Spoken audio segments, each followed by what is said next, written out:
Good evening. We're glad y'all are here with us. It's especially good to see the Murrahs back with us tonight. Yes. Let's sing a little bit. Marvelous grace of our loving Lord, grace that exceeds our sin and our guilt. Yonder on Calvary's mount outpoured, there where the blood of the Lamb was spilled. Grace, grace, God's grace, grace that will pardon and cleanse within. Grace, grace, God's grace, grace that is greater than all our sin. Marvelous, infinite, matchless graces freely bestowed on all who believe.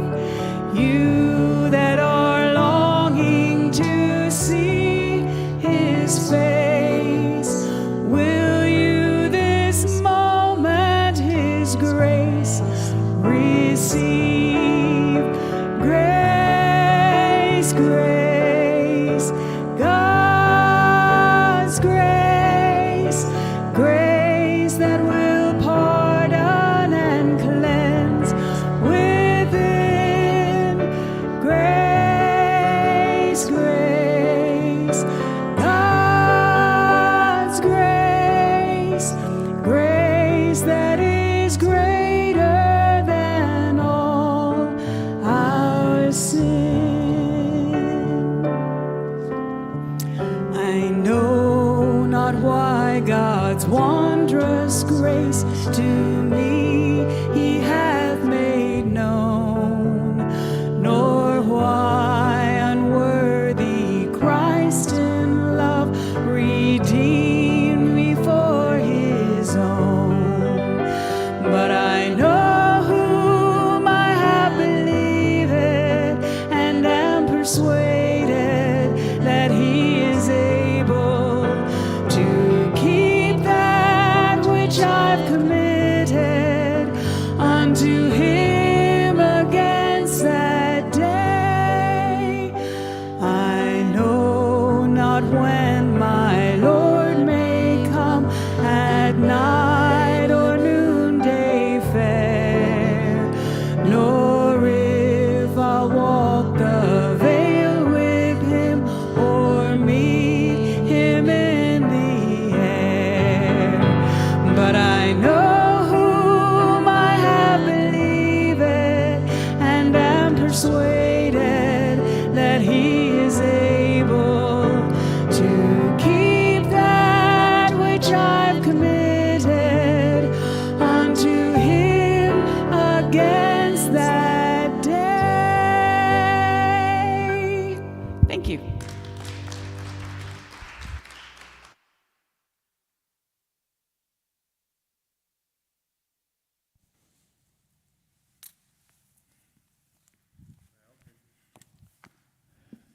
Good evening, everybody. Good to see you here. Hope you had a good, am I messed up here? There we go. There we go. Good to see everybody here. I hope that you've had a good week. Things are clipping along pretty well for all of us. Beautiful day today.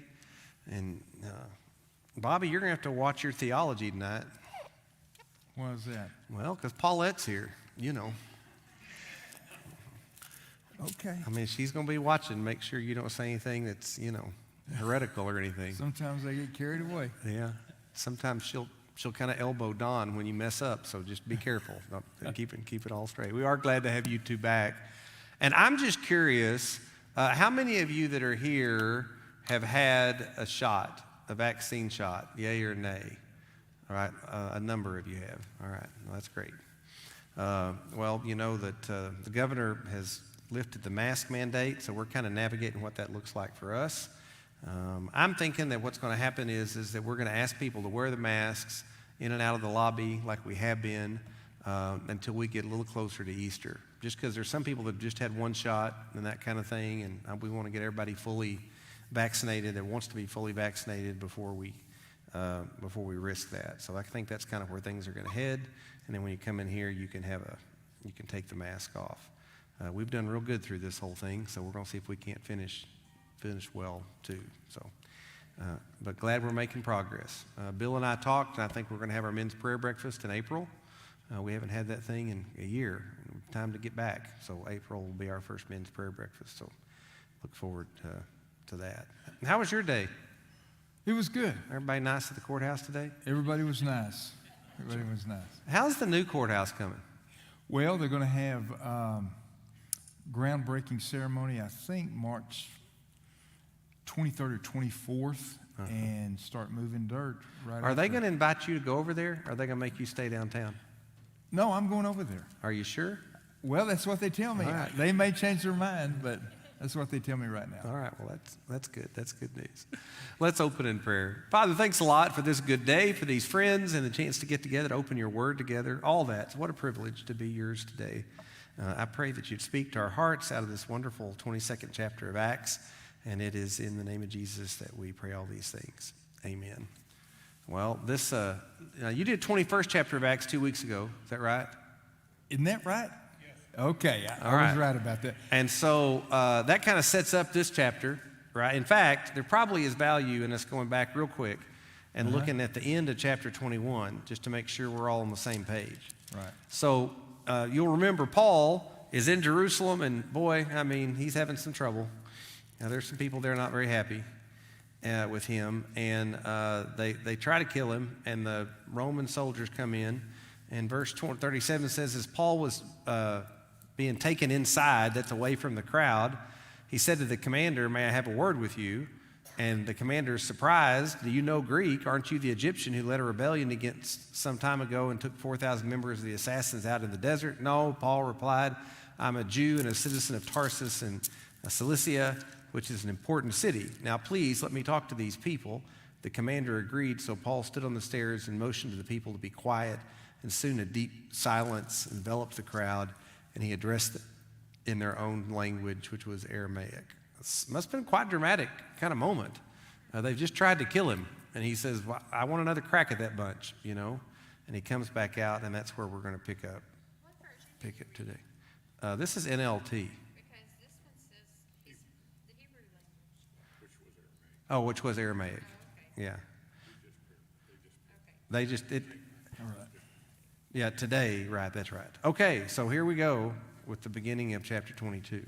Did you teach all that stuff right on the 2 Did I weeks what? ago? Did you Teach get it it all right? Of 2 course weeks I ago? did. Yeah, okay. Of course I did. All right, that's good. All right, well, here we go. Brothers and esteemed fathers, Paul said, listen to me as I offer my defense.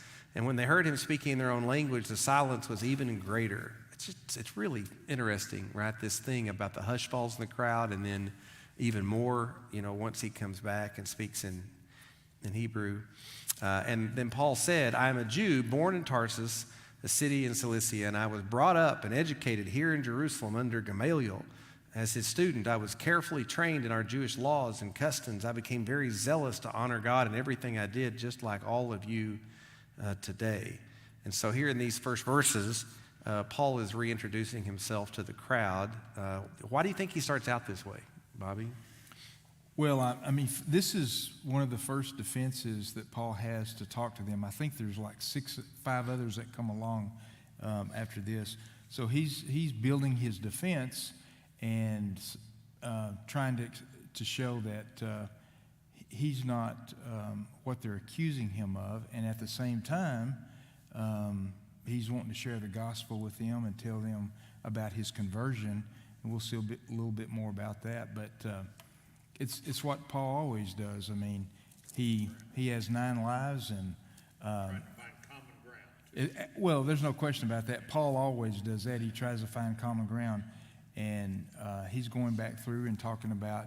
We'll see in just a second how he's talking about how he used to be a very strict Jew and one that was passionate about his beliefs, And then he goes into talking about how God changed him, how on the road to Damascus he was changed forever. And so, you know, and I think the commander that originally brought him in or approached him thought that probably he was just another criminal. And then when he began to see that Paul was educated in the ways of Gamaliel, Yeah. and then he realized that this was in fact a Roman citizen, and in fact somebody that maybe possibly telling the truth as we get started here. It's an interesting thing, just kind of setting up this whole passage, that I mean, human nature hasn't changed much. Maybe in the course of history, the pendulum swings from one side to the other. But there are a lot of people in the world that make their decisions strictly based on emotion and not on the objective facts or truth of the situation that's in front of them. And we're going to see through this whole chapter that Paul is going to make this very rational argument, this very rational, conversation with the people. And at the end of it all, he's going to say one word, and they're going to completely go nuts again. And it's almost like all the words he used before and all the rational stuff he lays out doesn't matter because it's all driven by emotion. And I just think we see that a lot in our culture right now. People just, there's buzzwords and one thing, and they're all set off, and it's not particularly balanced. And you talk about one word. I mean, our language is changing today, as we can tell, or just watching the news. But it is interesting that how it's hard when you change language and you change the meaning of words, how you communicate. It's difficult to communicate at that point. If you don't have a common ground or a base to communicate with, the language, our language, the English language, for instance, the word gay, that used to mean happy. Right. It totally means something totally different now. I mean, if you use that word, that's considered not very kind or very nice. And yet, when I was growing up, when I was little, gay means to be happy and jolly. Mm-hmm. And just so you'll know, she's not here yet, my wife's middle name is Gay. And she doesn't like that now. So now don't you go say anything about that, okay? That's a secret. All right?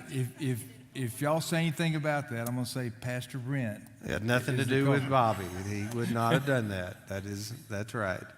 But it is interesting though. You bring up a good thing about, and we could get into a lot of that, but because he makes a really persuasive argument. He really does. It's well thought out, and everything is there. And at the end of it, you just see the whole thing blow up on him anyway. And so, but the other thing we have to remember is that also Luke is writing this letter, and he's writing as a defense of Paul for Romans everywhere. Mm-hmm. And so it's not only that these are the things Paul is saying, but there's a second audience besides the people that are on that, at the temple that day.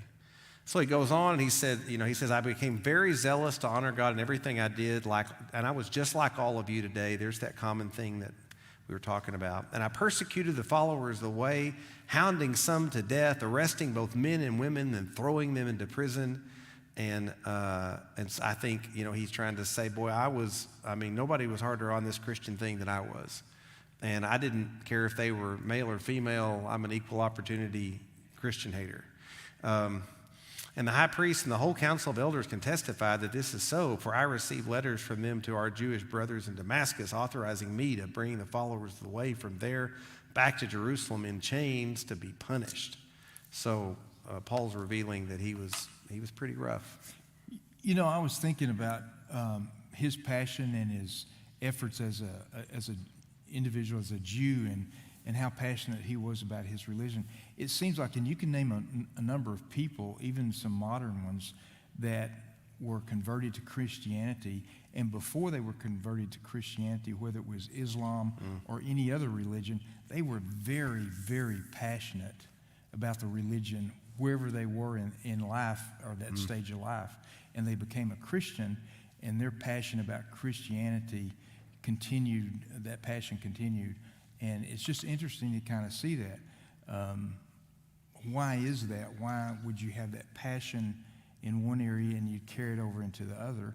It would be good for Christians who hadn't had a previous religion imposed upon them, or they accept that, but to take that, it would be good if Christians would be that way, passionate about their faith, like some of these that had been converted from another faith are passionate. And sometimes obviously you see that, but it just seems like there's a lot of folks today that have been converted from Islam or another religion, and they're very passionate about their beliefs. I don't know why that is, but That's good. and Paul certainly carried that over to Christianity. And then he kind of recounts his conversion. He says, I was on the road approaching Damascus about noon. A very bright light from heaven suddenly shone down around me, and I fell to the ground and heard a voice saying to me, Saul, Saul, why are you persecuting me? Who are you, Lord? I asked. And the voice replied, I am Jesus the Nazarene, the one you are persecuting. And the people with me saw the light but didn't understand the voice speaking to me. And I asked, what should I do, Lord? And he said to me, get up and go into Damascus, and there you will be told everything you are to do. Now, it's interesting that the crowd's okay about this. The crowd what? The crowd's okay about this part of the story. Like, we don't have anybody getting in, riot mode at this point, and it's fascinating that that's true. Yeah, I know where you're fixing to go with this, but it is interesting that the crowd's okay with that. But it's kind of this vision that Paul sees, or this life, Jesus Christ. I think maybe the Jewish people could relate to that in some way in their past religious history with some of the stories they had about the fathers and so forth. And so they understood that and were well with that. But I think things are fixing to change. I was blinded by the intense light and had to be led by the hand to Damascus by my companions. A man named Ananias lived there. He was a godly man, deeply devoted to the law and well regarded by all the Jews of Damascus. He came and stood beside me and said, Brother Saul, regain your sight. And at that very moment, I could see him. And boy, again, we've got, Saul or Paul connecting his life to faithful Jews. Brings up the fact that Ananias was a faithful Jew. His family was a good family.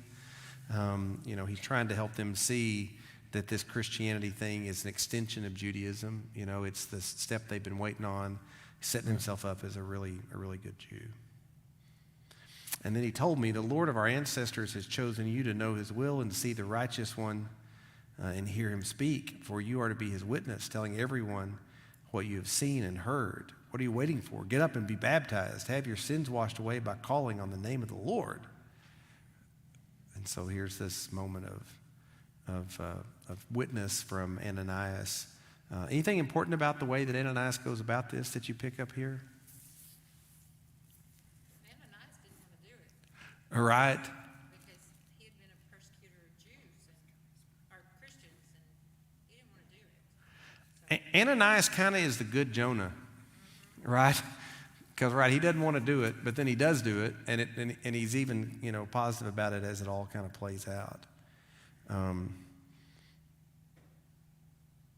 I think it's interesting that we get some clarity here on the baptism and the salvation business, right, in verse 16. Get up and be baptized, have your sins washed away by calling on the name of the Lord. Right. Right? And it's clear that calling on the name of the Lord is the thing that brings about the salvation. And of course, you should be baptized as a sign that this is real, but the calling on the name of the Lord is the thing that happens that brings about the washing away of sin. Yeah, if we would have left out calling on his name, that might have been given justification to those who think baptism alone Right. would Is bring you salvation. salvation, right? Right. After I returned to Jerusalem, I was praying in the temple, and I fell into a trance, and I saw a vision of Jesus saying to me, hurry, leave Jerusalem, for the people here won't accept your testimony about me. But Lord, I argued, they certainly know that in every synagogue I am imprisoned and beat those who believed in you, and I was in complete agreement with your witness, Stephen, when he was killed. I stood by and kept the coats, and they took off when they stoned him. But the Lord said to me, go, for I will send you far away to the Gentiles. Dun, dun, dun. You're right. And the crowd listened until Paul said that word. And then they all began to shout, "Away with such a fellow. He isn't fit to live." They yelled and threw off their coats and tossed handfuls of dust into the air. So what's all that about? I'm sorry, I missed that verse you're on. Which one verse was it? The dust in the air business. They're all throwing that, and they're angry now. They're upset. Verse 22. Well, he's wanting to take his message to the Gentiles, and that's part of the problem. And I think, the whole fact that Paul's doing this, they have accused him of opposing the law. They have accused him of a number of things, and none of them which are true, because he doesn't oppose the law. And now he's bringing it to the Gentiles because God is calling him to do that. And they're not happy about that. And Didn't the Jews see Gentiles as being unclean? Well, they certainly Sure. saw them as not being as worthy as they were. That is for true. But here's the funny thing. They're not interested in accepting Jesus, but they're mad that he went to tell other people about Jesus that were Gentiles. right. Right? It's crazy. Yeah. What do you care, right? But they cared. That's right. If you don't care about Jesus, and then why are you worried about him talking about it? So, do what? Right, but you can't even, we want to be exclusive. You can't even be a heretic to somebody else. Right? That's how they That's feel right. about it. That's kind of what they're saying. And there is a part of me that wonders about how, if Paul argued with God all across the course of his life about this moment, because he says, "But Lord, I argued." They certainly know that in every synagogue I was imprisoned and beat those who believed in me, and da-da-da-da-da-da-da. And there's all these things about me that would make me a really good witness to the Jewish people. Why would you send me away? I should clearly stay here because I would be so good as a Jewish missionary, right? And this event almost proves God was right. And you almost sense at the beginning that Paul's like, here's my chance to do what I always wanted to do. I'm going to lay out the case for why I'm the most Jewish guy you've ever met. I was the best Jew ever, and they're all going to listen. Just like I told the Lord way back when, if I get a chance to talk to these Jews, I'll convert all of them. I'm reading in here. But anyway, he gets his chance to do what he told God he would be good at before, and he does it, and he gets to the end, and then God was right. The Jewish people aren't going to listen. They don't care about all this stuff. All this business about you being a good Jew and persecuting Christians, blah, blah, blah. None of that matters because their hearts are hard. And obviously God was right to send him to the Gentiles because the Jewish people weren't going to accept his message. Yeah, that's a really good point. I bet you there was an argument between Paul and God about that. And it's just interesting. It goes to show us that our plans are not God's plans. Sometimes we move in a direction and we think God's calling us in that direction. And obviously what Paul was doing with the Jewish people, converting a lot of those, I'm sure he confirmed in his own mind that, hey, this is where God wants me. And then suddenly there's a change of plan and he's doing a 180 and moving toward the Gentiles. And he's questioning, why would I do that?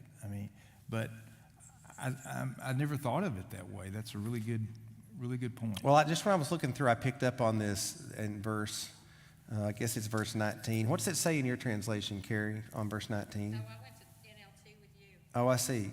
Well, NLT says, "But Lord, I argued." Is it something similar in what you're looking at? I said to the Lord, they said, Lord, they themselves know that I was there in the synagogue. So it is a conversation between him and the Lord. So it's similar. Well, the argued thing in the NLT is kind of what caused me to think, that sure enough, there was a part of Paul that just thought God was wrong about him not going to the Jews. He could be good at it. And then he gets here and it turns out he's not. But the other thing too, a minute ago we talked at the beginning about the fact that we live in this time where people answer emotionally to almost everything. And we see these, 12 minutes on Facebook and you'll see that most everybody is answering out of their emotions and not out of 15 seconds worth of thought. And there's just a lot of emotional conversations that happen in our country and our world right now that aren't really about the truth of the facts, and sometimes we don't even know what the facts are. But the other possibility here, I was thinking, is that it's not just that they answer emotionally. A lot of people in the world really answer spiritually. They answer out of their spirit and out of their relationship with God. And so these people, I mean, it's not just that they're racist, which they are, and it's not just that they don't agree with Paul's arguments, because I'm not even sure they're listening, but their hearts are hard toward God. And they respond spiritually with a big no to Paul that's not really about either the emotional appeal or the intellectual appeal. It's about the spiritual decision to, I'm not going to hear what you're saying about Jesus. I'm going to reject it. And so I think that when we witness, we got to keep this in mind, that people answer spiritually. You know, like you may have this incredible argument and you may have memorized all the great apologetic answers to the questions of life, and you sit down and you visit with somebody and you want to try to help them to understand. You lay out the best possible argument, and the answer still may be a hard no, and because they're not really, it's not because your intellectual argument wasn't sufficient. It's because the answer is really a spiritual answer, you know. And the whole old saying, very few people are argued into heaven, I think is really true. I mean, we should be ready to give a reason for the hope that we have. But at the end of the day, people come to Christ because they spiritually turn their lives over, not because intellectually they're won. Right. You know? I think that's good. So it's something. Well, the crowd listened until Paul said that word, and then they all began to shout, "Away with such a fellow, he isn't fit to live."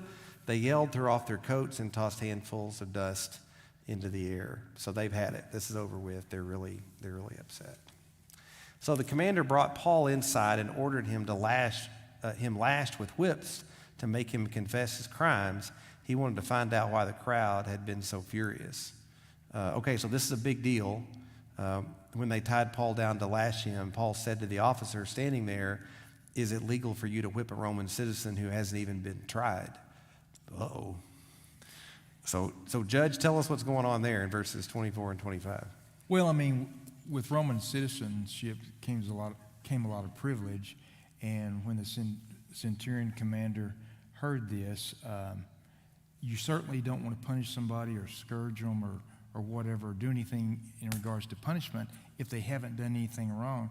I don't think there was a lot of evidence to be given there to that Roman commander, and I think he recognized that if he's a Roman citizen and we do this and we're wrong, I could lose my job, or maybe even worse back then. And I think that's part of it, because Roman citizenship gave you lots of privilege, and he was a Roman citizen and he was a Jewish citizen, and he had both those going for him. Yeah, and so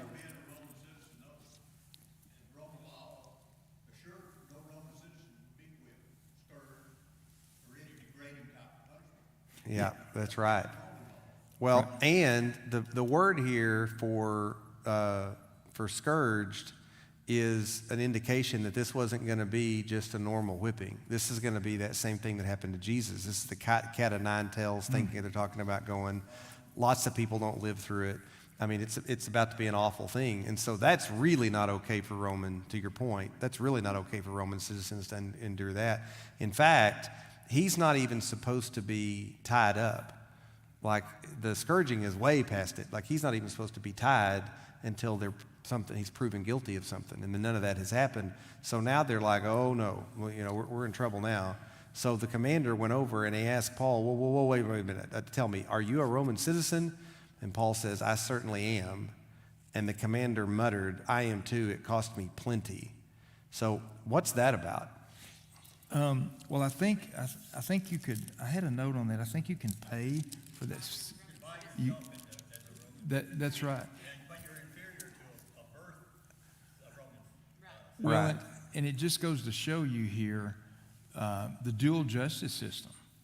I mean, if you're a Roman citizen and you do something wrong or accused of it, you have some privileges. If you're not, you may get what Jesus got, and that's pretty tough. And I think we could argue today, and you do in politics, that there's dual justice system, which certainly seems to be that way in a lot of areas. But I mean, it indicates it here the way Paul's now going to be treated as a Roman citizen. And before the commander knew that, he was going to be treated pretty rough. Now, a lot of people think the commander, too, he's talking about a bribe, right? This isn't like he bought this through like an honest kind of a thing. Like Right. This was That's right. You know, it was money on the side, and I think that's why it was expensive. It cost me plenty. Paul answers, well, I'm a citizen by birth. And the soldiers who were interrogating Paul quickly withdrew when they heard he was a Roman citizen, and the commander was frightened because he had ordered him bound and whipped. So there we get again this indication that the binding was not appropriate, and then the whipping sure would have been bad news. Yeah, he was afraid just because he was simply put into chains, and they abandoned that idea pretty quick once they find out he's a citizen. So. Interesting is that they took his word for it. They're erring on the side of caution. I'm not going to take any chances. Yeah. You know, I don't know the answer to that I've never studied it about how did you prove Roman citizenship. Anybody ever run across that? Well, So the penalty was death.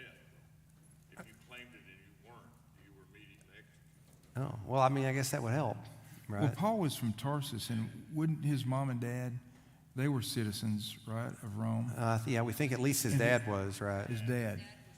And did he gain? I don't know why I think he gained that just at birth because of that. He but did maybe- because his father had, I think, because his father was a Roman citizen, therefore the son But is. beyond that, I'm not sure what the How you prove it, right? Yeah, right. Um, I don't know. Did he have a? Difference in Paul's citizenship if he was born in a Roman colony, that would make him a Roman citizen, I would think. I think it still had something to do with your birth parents. Him and Jesus being born in a Roman colony. Yeah, I don't think being born in the Roman colony made you a Roman citizen. I think you had to have bloodline. You had to be Roman, right? And that either came because your father had either because you're ethnically Roman, or because your father had served in as a centurion or a part of the Roman legion and had earned the right to have Roman citizenship. That sometimes is You the know, way now it that came you mention that, I think I have read if you participate in the military for a particular period of time, you could gain citizenship right. through that. I Right, don't- but just because you were born within a Roman colony did not give you Roman citizenship, right? And you know, it's funny, Europe is like that still today.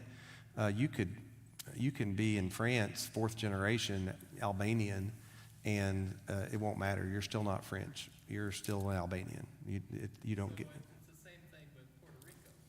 If you're born in Puerto Rico, you are not a Roman citizen, an American citizen, since Puerto Rico is not considered a state. Oh, is that true? That would be the same thing. It's a province, it's not a state. No, I think you're still an American if you're born in Puerto Rico. I think you still have American citizenship because it's a protectorate, maybe. So I think the American thing I think it is unique a little bit to America that if you're born in America, you're an American citizen. Because if you're born in Germany, you're not a German just because you're born in Germany. You still have to have a connection to a bloodline. How do you get Or have it. citizenship? You have in to Germany? apply for it for citizenship. And so, for sure, in the Roman Empire, just because you're a part of the Roman Empire living out somewhere does not make you a Roman citizen. You don't have citizenship unless you're a Roman. So Which they're the make- only ones that could vote. They're the only ones that control the power. They don't care what these people in Palestine think, right? Which even makes it more important when Paul says, I'm a Roman citizen. Oh, yeah. It just didn't maybe happen through the fact that you were born in one of the colonies. Right. You had to have your mother or father be a citizen or some other way to do that. So Yeah, I'm not even sure that Paul's mother would have been a Roman citizen. I kind of think she wasn't. Yeah, I And think that's right. I don't think it was transferred to her because she was married to a Roman. But if she was a citizen, would that have transferred? I think that's right. I don't know if it just came through the dad or not, but anyway, I think that's Paul's story. But it's But it kind of confessing. kind of put some importance in that as to why he mentions that more than once in the Bible. Right. I And don't so- know the ratios, but I imagine that the only people that were American citizens were people who were Texans. And you could only be a Texan because your family was Texan. I kind of like that. Or you served in the Texan Army, and if your grandfather fought at the Alamo or at Goliad, you know. Right. So anyway, so if that was your story, then you were a Texan, and so but Texas controlled the whole country, right? And so if somebody from Kansas, they don't have the right to vote, they don't have any power, they get to live here, but they don't have citizenship. That's what you've got going on. So there's a relatively few number of Roman citizens as opposed to people that are a part of the Roman Empire. So that's why when Paul, in a minute, sort of like basically, or a few verses later, chapters later, when he appeals to Caesar, right, this is a rare thing that only Roman citizens can do. And the way it's possible it could work that way is there's just not that many of them. And so they get a special kind of way of dealing with it nobody else does. So it is really rare that Paul has Roman citizenship and he claims it, and everybody backs up because we don't run into people that are Roman citizens all that often in Jerusalem, right? I mean, none of the Pharisees would have been Roman citizens, generally speaking, and none of the Jewish leaders probably are Roman citizens. So Paul's got something on all those people for the most part. So. I wonder how being in a house with a Roman, one of your parents is a Roman, how he became to study the Jewish law. I think because mom's Jewish. Oh, mom's Jewish, okay. Reading that, it seems like it's a different class of Roman citizenhood. The centurion says, I'm a citizen, it cost me a big price. Also, I was born a Roman citizen. All right. And I think that's a little higher. Right. So then it's even back up again. Right. I'm really in trouble now because there wasn't even a bribe involved in this thing. It puts it in perspective, Paul being able to make these appeals where someone who's not a Roman citizen would not. I mean, I know you just brought that up, but it makes it more clear now as to why he was able to do that and others may not have been able. It's unclear on exactly what citizenship his parents had, but they believe his father, because his father was also kind of middle class, if that existed. He made money, didn't pay taxes. And the city, when Paul was born, Tarsus, was a free city of Rome. And so because it's believed his father was a citizen, they don't know how. Maybe he bought his, but Paul, being born to his father, received a certificate of citizenship by birth in Tarsus. Right. And that's pretty much all they know. Well, so things are still complicated. The politics are still real in this thing because even though he's a Roman citizen and the centurion and all those people are convinced they need to handle him different, the Jewish people are still ticked off and the leaders are still upset. And this centurion's got to deal with the politics of the situation. So the next day, the commander ordered the leading priest into session with the Jewish high council. He wanted to find out what the trouble was all about, so he released Paul to have him stand before them. And so we have another chapter with a cliffhanger. We're going to pick this up next time we get together because Paul's now about to go back before the Sanhedrin. Yeah. So yes, Puerto Rico's people born there are citizens of the United States, but you had to be born after January 13th, 1941. Which I think is when it became a protectorate or whatever, right? Right. Benny, do you have something? Just a question. Outside of the historical narrative that he was presenting here, and some minor spiritual issues we can discern, like the pastor brought up baptism. Baptism doesn't say it's calling on his name. So outside of the little things, is there a message here? A point to this story, other than the historical narrative? That Paul is an apostle of God, so he took the opportunity to evangelize, but sometimes it fails. Well, I think there's like there's some sub lessons, aren't there, Benny? As far as just like one, we get to hear Paul once again tell the story of his conversion, which is beautiful and powerful, and that part's great. So there's clearly that's really nice to get a chance to hear that again. I think also there's just something for me about this idea that the people don't always answer based on what they're thinking or even what they're feeling. Sometimes the answer comes right out of their soul. And these people their hearts are hard against God, and their animosity toward him is not because he hasn't been clear in speaking who he is, or he hasn't identified with them or connected with them. I mean, they've said no because their hearts are hard. That's a pretty good application for me, because I think sometimes, we're about to do a bunch of evangelism training as a church, and I hope you'll be a part of one of the things that we do. But even if you train really hard and you work really hard to have all the right answers, sometimes you do it exactly right. Everything is exactly what you should say, and the answer is still no, right? You've done everything you can to be a good missionary. You've made connections. You've tried to build common ground. You've made a clear argument. And at the end of the day, it's still a spiritual answer the person has to give on the other side, On the other hand, sometimes you do the best you can to say what's true and what's good, and you make a big fat mess out of it, and they still decide they want Jesus. And so, I mean, it is also, it's a spiritual matter, and our responsibility is to be faithful. And I do think Paul was faithful in this witness, right? But all of his faithfulness didn't change the fact that these people were hard-hearted and they still said no. The matter of salvation is God. So I guess that's one of the applications I draw from it. There's something there. Right? The applications that Paul's evangelism, the spiritual confirmation he gives to the other parts of Paul's conversion, as well as highlighting the fact that Israel's hearts are hard. Yeah, the Jewish people were hard. At least these people right here in Jerusalem. That's the application I saw, that God was giving the Jews another chance to accept him, and they didn't. So, and it showed Paul that, yes, I need you to go to the Gentiles. I need you to spread the word to the Gentiles. That's So- what I got out of it, that it Right. reconfirmed what God was telling Paul his mission was going to be. It bolstered that what God was showing Paul was going to be the rest of his life, because his best argument still wasn't winning Yeah, it wasn't enough. Jewish communities. No. There's an application too for us as far as what we're about to get into with our new evangelism training. So I'm getting ahead. I'm cheating. I'm giving some things away, Dave. But one of the things that they're going to suggest, I know I'm about to mess this up. So y'all, this is 20% true. Okay, so the general thing is going to be, when you go to visit somebody at the house, if you're a part of this door-to-door thing we're about to do, as Dave talked about before, our goal in the next 24 months, our dream is that we would get to every single door in Kaufman, and we would come to the door and we're going to say to them, you know what, this pandemic thing's been crazy, and we just wanted to go to every single door in our community and just ask the question, are you doing okay? Are you and your family all right? And is there anything in particular we could pray for you about, right?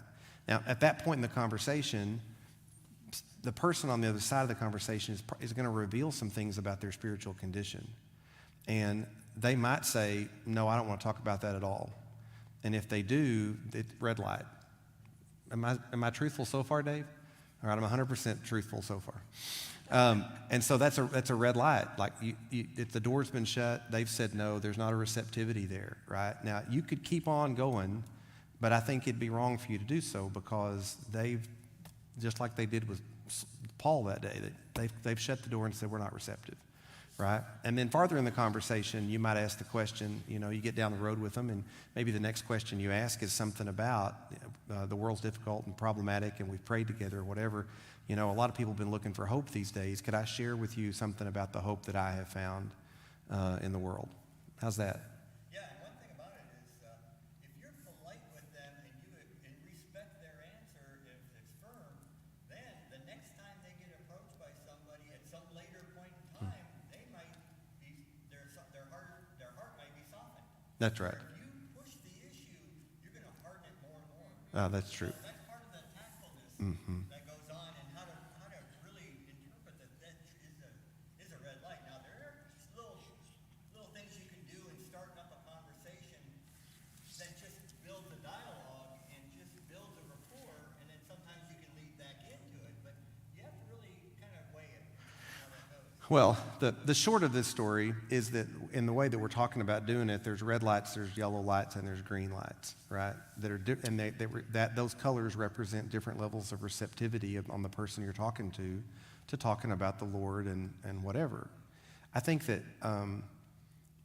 as Christians, we tend to not share our faith because we're afraid of the red lights. Or I think generally speaking, Christians think there's a lot more people that are red light than there really are. There's a lot more people in Kaufman County who are yellow, and there's a lot more that are green, that are anxious to hear the gospel, willing to listen, receptive to the gospel than what we think there are.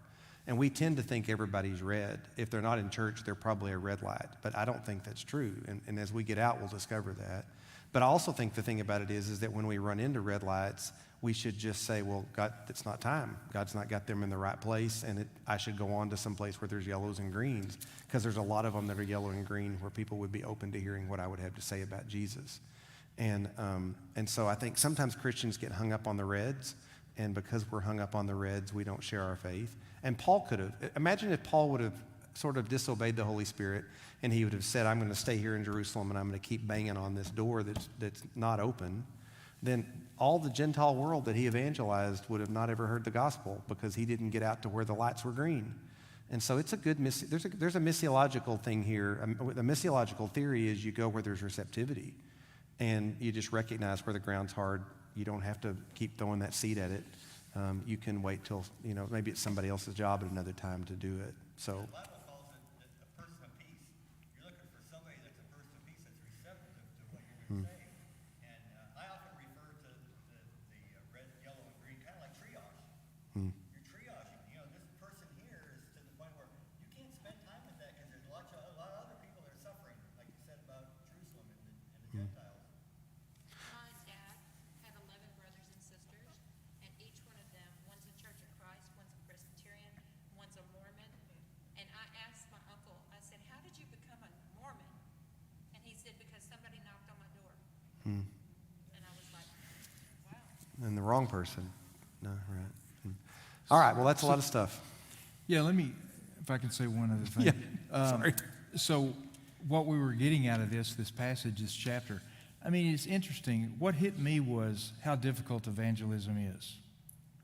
And had we heard story after story after story about how easy it is, how would that affect us today in our witness?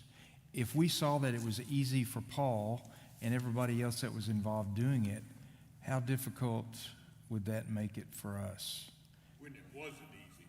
Yeah. Right. When it wasn't easy, it would make us feel like failure.